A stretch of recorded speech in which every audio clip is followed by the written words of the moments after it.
Hello everyone. In today's video, I'm taking a look at the Q15 wireless mini IP camera. Now here's a look at the box.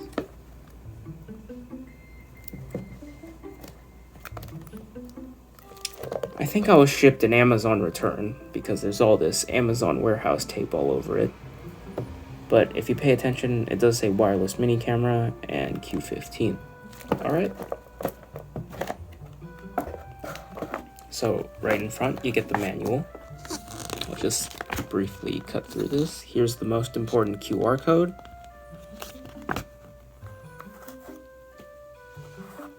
Obviously, you'll get the camera itself. And an accessory box. 3M sticky. So here is a micro USB cable. One of these ball joint stands. A very short micro USB cable. And another 3M adhesive. The stand has adhesive on one end and a magnet on the other, and this camera is magnetic on the back. Now it's on a pretty steady ball joint, and it seems like it's pretty decent at holding position.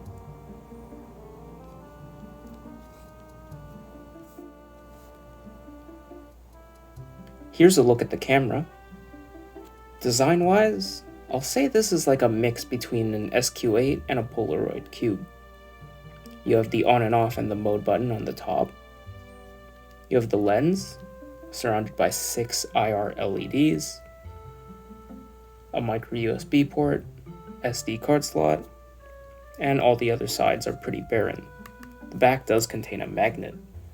While design-wise it is similar to the SQ12, it's around the same size as a Polaroid cube. So each side is around 1 inch. So this is around 1 cubic inch. The back is textured and the magnet is decently powerful. It is able to support the camera and a little bit extra. However, I wouldn't expect it to hold under shaky conditions. In terms of SD card, it should be able to handle any SD card as long as it's formatted to FAT32. Alright, as for the rest of this camera, we're gonna have to switch over to the app because you can't really do anything with the camera by itself. So here I am on my phone set. First off, you will want to connect to the HDSP cam hotspot. Next up, you will want to open the HDSP cam application. Now I had to sideload this, and it was not on the Google Play Store. Google did consider this a security risk before I did install it, so that's a thing, I guess.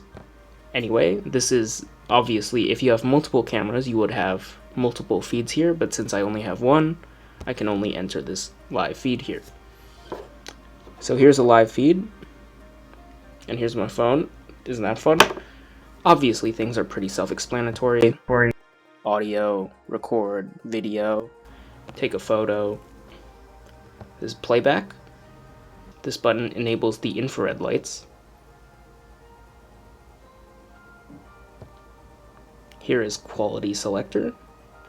You can switch between these modes, but I think they're only for the app. When it comes to the actual videos that are stored on the SD card, they're all 720p video. Now this controls the notification LEDs on the top of the camera. So when it's on, you can have the blue light, constantly on, or you can just shut that off. This button is a horizontal flip.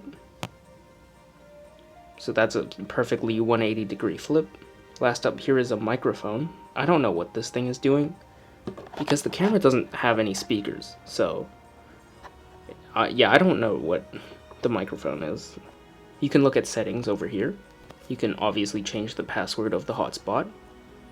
Record mode is either you have it record 24/7 or you have it record when it detects motion.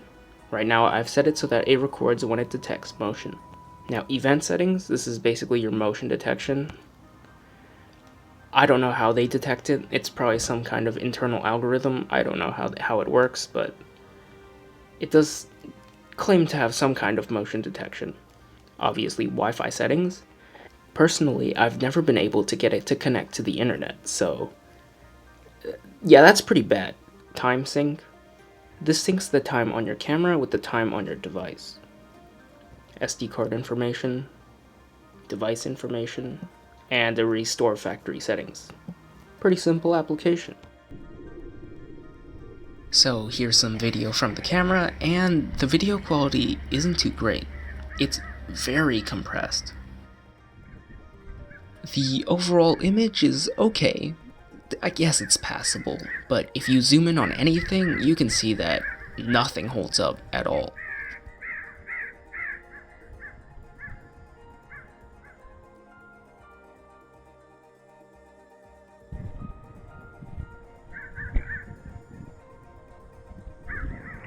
When a lot of stuff occurs on screen, there's a very noticeable blocky compression that occurs.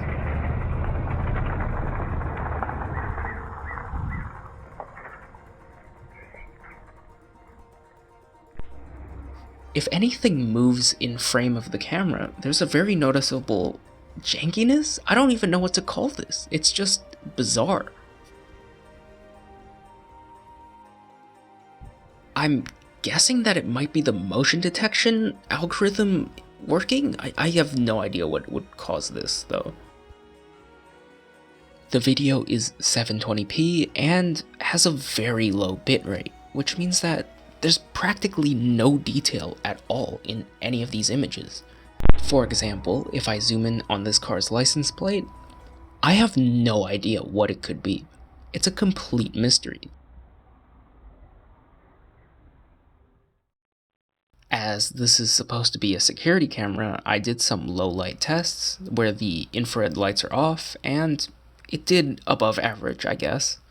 It's not really able to make out too much information, but it can certainly see more than the usual camera.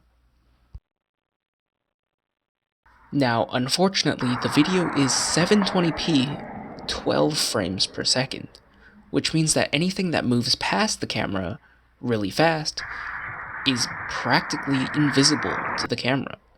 I mean, it's like a blur that just whizzes by.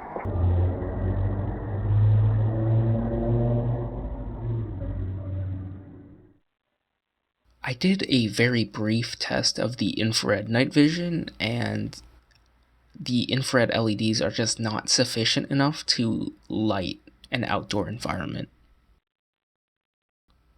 For example, there's this person passing by, and his entire face is basically just blurred out. I can't make out any details. Here's another person walking by, and once again, there's like no details that I can make out. Now, just for fun, here's a little skit of me breaking into the room and stealing all of my stuff. As I walk in, you can't make out any facial details at all. There goes my phone. There goes my laptop. And there goes my quadcopter. Just like that, the perpetrator has stolen $1,000 worth of goods. And there's no facial details from this camera to make out anything at all. Damn. Now, in terms of battery life, I was able to get 8 hours and 39 minutes of video out of this camera. That's pretty good. And especially compared to that A9 that lasted 2 minutes, that's fantastic.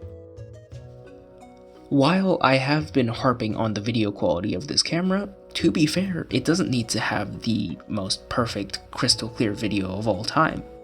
For example, if you're using this as like a traffic camera, you can definitely see who's in the wrong. Someone with insane math skills might be able to estimate the person's height that walks by, you know, based on the angles and their pixel count and all that stuff. The lens is also very wide angle, which means it's probably best suited for indoor conditions than outdoor conditions. Overall, I would consider this a decent product, but I wouldn't rely on it solely for your security purposes.